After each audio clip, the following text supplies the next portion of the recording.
it is I, John _ Silva _, your favorite streamer.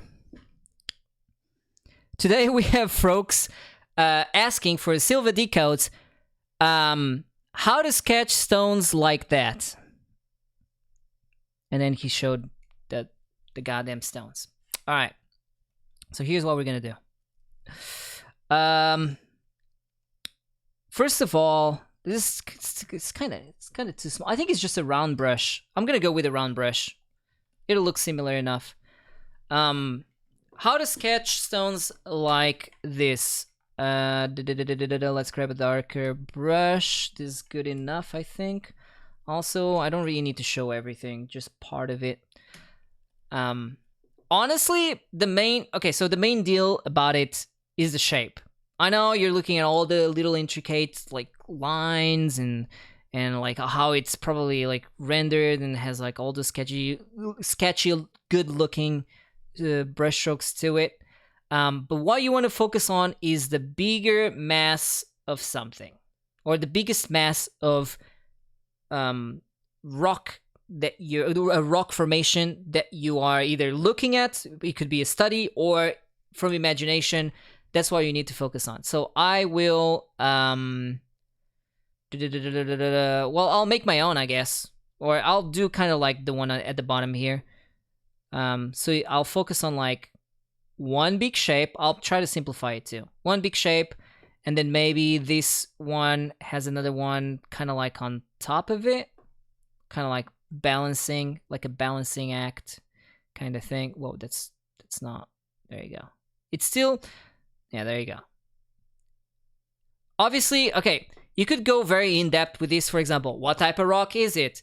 Where is it placed? Actually, just those two things is more than enough to know what you should be drawing as far as rocks go. But even if you don't want to think of that because you're just too lazy or whatever, then just make sure that your rocks have sharp angles to them. Even if you make it pointy whatsoever, it's fine. Or even if you do like intricate, I can see like some of these rock formations here have some intricate like shapes to it. It doesn't matter. What you want to focus on is the either 90-degree angle, like curves, sharp turns to it, or yeah, just make sure it has angles. I'm actually gonna erase the bottom here because this could be like the floor or whatever. So once you have the main shape to it, you want to subdivide what you have into medium shapes. So you start with big, medium, and then small / details, right? So a medium shape here would be kind of like okay, I'm dividing this part here, and then maybe I'm adding like another one sort of like there. And by medium, I mean that by comparison of the silhouette, the internal shapes should not be like tiny, you know, like you kind of like do maybe half of the overall shape, or at least a third of the overall shape is what I would personally consider a, sort of like a medium shape by comparison, you know. So I'm kind of like dividing these, so we have 1, 2, 3, 4, right? And then from this point on, we can do the same sort of here. Here's 1, blah blah blah. Actually, let's divide that. Maybe we can add some more at the bottom here. I can see like he kind of like does that, right? Maybe one more here, and one more there. All right. Okay, so once you have these, you can now start thinking of the smaller shapes. Now you gotta be careful because it's very easy to start detailing. Go like, oh fuck, oh yeah, I love details. I love details. Like you gotta be careful with that, especially if you have neighbors. So I would maybe not detail at this point while including smaller smaller shapes to the stones that you already have created. Another thing I could try to simplify. Okay, so this one is a little tricky because you don't want to draw actual shapes, like actual smaller shapes inside. You want to kind of draw the outline of the quote-unquote detail slash smaller shapes. So you see some areas here where the guy or girl, I don't know who did this, I can't read that name, kind of like went around and did these really slight curves to the surface, right? Which is in return subdividing the shapes that you already had implemented. So for example, I'll outline one here, right? That's like a smaller shape, except it's like the line art is broken down, right? So you want to be kind of careful with not going too deep yet, you know? You gotta warm up a little bit, warm it up a little bit so you can get just a little deeper later on, without messing something up. So I'm just looking for areas where I could do that. Again, you don't want a continuous line, at least for this style. You want to break it up. Break up the line. So if you were to do... It's the difference between doing a line like this versus that,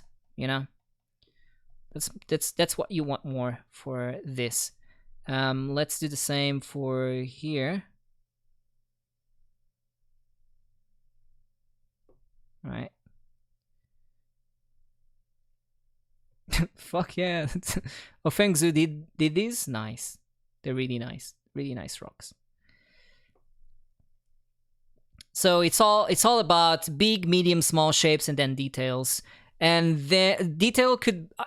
Actually, detail would be related more to render than the other way around, than medium shapes. Than small shapes. So maybe I would group those two. The moment I'm adding detail, I'm also going to be rendering at the same time as well. Another thing is that I haven't really done it here, but I'm going to do it. Is that don't forget the medium shapes. The outline of them should be sharper and darker as well. So you see, like, he has a bit of the overlapping lines here where he goes like a little deeper or a little darker, and he's like separating the medium shapes from the smaller shapes and so on and so forth. So that's one thing you really want to like keep in mind. That will give it weight. That will make it a bit more dynamic looking as well. And I would relate that to it's a part of render, but I feel like it's a necessary quote unquote evil to add early on to make your image look nice and dimensional early on.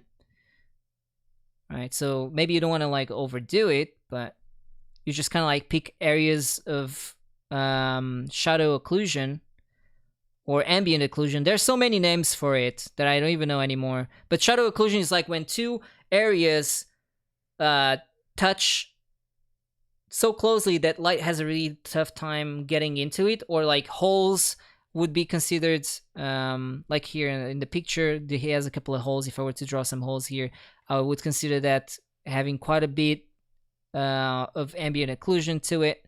But usually it's just like the form, and when two places or two things touch each other, it creates that very fine, darker outline. And when two shapes love each other very much, they create what we know as ambient occlusion or shadow occlusion, or the 500 other names that exist.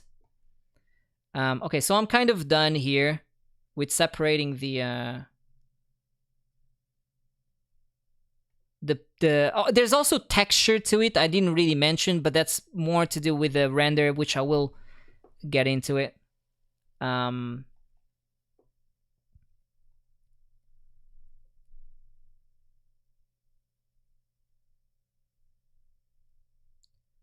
Okay, I think we can get into the render and separating elements even furthermore. Like I'll separate some here, right? So the render, the way he does is he's thinking where the light source comes from. So in this case, let's say just the sun comes from here, blah blah blah, like that. So every surface, I guess it's a bit of a rendering lesson, mini lesson. Every surface that is not pointing towards the light source is darker. Every surface that is pointing towards the light source gets brighter because, well, unless something is blocking the view between your rock and the sun, then that surface will always shine the light back, or reflect the light back, rather. So every surface that curves away, you kind of want to separate it into... He also does these very straight kind of like renders, like this. He does multiple ways, actually. He does that. So when you... Wait, let me actually go back. So when you want to shade in this style, you want to shade along the form. So I can't really explain that in a very short amount of time. But if you were to draw like a line across your hand, you see that the line kind of like curves around in perspective because it's following the surface of, like in this case, your hand. The same is here. That's pretty much form. The form is the mass of whatever it is that you're drawing. So you want to draw. I would say that the best is to draw alongside it, but in certain situations that I can't really explain in very few words, in some situations you want to go against the form. So what that really means is, if you have a tube that it's longer than taller, the general direction of the tube is to the sides, right? It's either to the left or to the right. If you have the same tube but vertically, then the direction would be up or down, at least in a visual sense.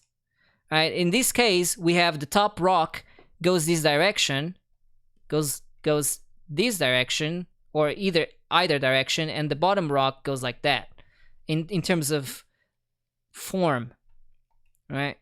So that's how I dictate whether I go against a shape or go along a shape. So right now I'm going against, and right now I'm going along the shape, because the general brushstroke direction is going with it, right? So also you want to separate the... I'm actually going to go back because that's not correct. So right here, I would just do that. Blah, blah, blah, blah, blah. And then here, I would maybe add like smaller ones, because I can see he does that a little bit, where he goes in there and he creates a little bit of a... It's like you have a pencil and you're rendering the shadow, right? Oh, another thing you can do is outline the shadow beforehand. I'll do it here. So you can outline an area like I've done here, and then kind of like fill it in, which I can see he does on and off here and there depending on an area, right? So I'm just trying to show you multiple techniques that I can see that he's using here. And you'll get better at this the better you are at form, honestly. And form is related to perspective, so good luck. Good luck with perspective. You're or more like, hope you have patience to learn proper perspective, because we all need it. All right, so I'm just gonna keep going. I'm not gonna spend too much time on this because I made my point across. Like at this point, in this moment, it's just a matter of time and render, you know. But I think you kind of get it. Oh yeah, so also you can start detailing at this point. So adding all the little creases. Texture is what I would consider part of detailing or render, which kind of like bag the two. Put the two in one bag is what I wanted to say. So another technique, I guess, is like get used to doing this kind of brush strokes where it goes from thick to thin, like that. And when you have a surface, you kind of like just you follow that surface. I'm doing a terrible job right now, but you can see how I'm doing here. There you go. And that comes with practice. There's really nothing more to it than just practicing that. I'm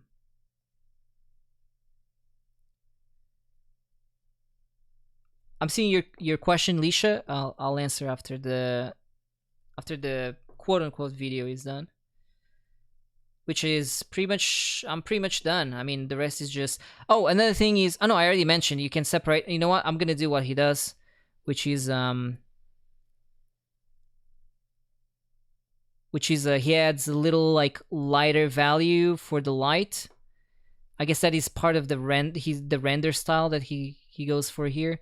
Mine is very messy. You want to actually spend time on this. If this wasn't a video, I would make sure that my brushstrokes are nice, etc., etc., and I get all my details, etc.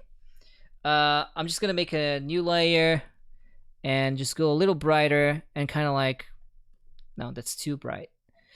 And just add where like the light would be. Of course, my background isn't white, but if it was like, or this is not even white, it's like a really bright beige to it. But I would go around and just kind of like place some of the light where I feel like it would go to. He kind of does that, right? There you go. Yeah, there you go. This was a bit of a shorter answer, but that's pretty much it. That concludes the how to sketch stones like that from Feng Zhu. I'll see you on the next Silva Decodes, y'all. Take care, fellers.